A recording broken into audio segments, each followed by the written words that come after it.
Here to react, former U.S. Congressman for Ohio and 2008 Democratic presidential candidate Dennis Kucinich. Congressman, great to have you on with us this morning. Good to see you. It's good to be here. Thank you. All right, just your reaction off the top to that attack at you, our Fox News' House Poodle. Well, let's put it this way, that Mr. Cordray was the watchdog, right, at the Consumer Finance Protection Board, but the watchdog walked away from his post and cost millions of consumers billions of dollars.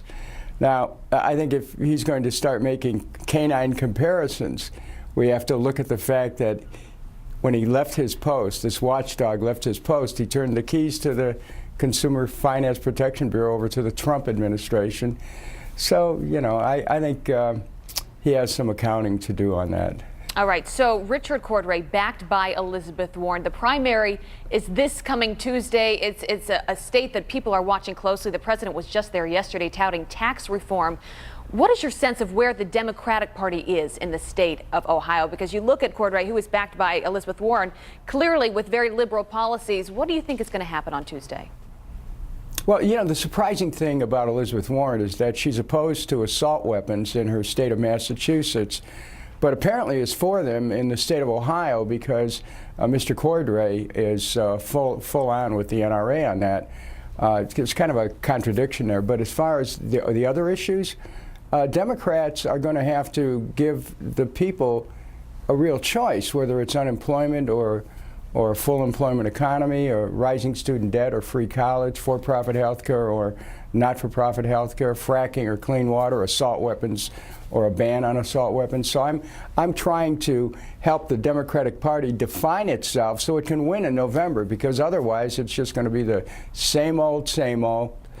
We have to offer Americans a real choice. Yeah, well, I think you'll find this interesting. So there's a Democratic pollster who's now warning that the blue wave has stalled. I'm going to read what he said. He says Democratic midterm momentum has stalled in the last few months. Democrats have appeared less focused on the economic and health care battles that most engage anti-Trump voters. At the same time, Republican-based voters, especially white working-class men, could finally point to a signature conservative policy achievement in the new tax cut law. What do you make of that statement? Again, this is coming from a Democratic pollster concerned about Democrats being successful and losing their momentum because, as you said, they're not focused on the issues that the voters are most passionate about.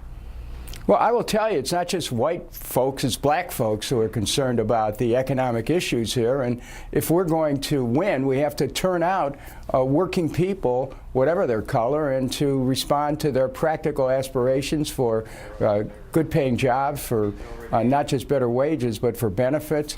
The Democratic Party lost touch with the people years ago when it went with these trade deals that took jobs out of our country, when it continued to fund the wars, when they bailed out the banks and Wall Street. Let's face it, people are looking for the real Democrats to show up, and I'm a real Democrat. The Democratic establishment wants to win control for themselves, not for the people. And both party establishments are locked into yesterday. So, I think that there's another shakeup coming in 2018, and both party establishments better watch out. All right, we will see. Tuesday is a big day. Congressman, great to have you on with us this morning. Good to see you. Thank you very much.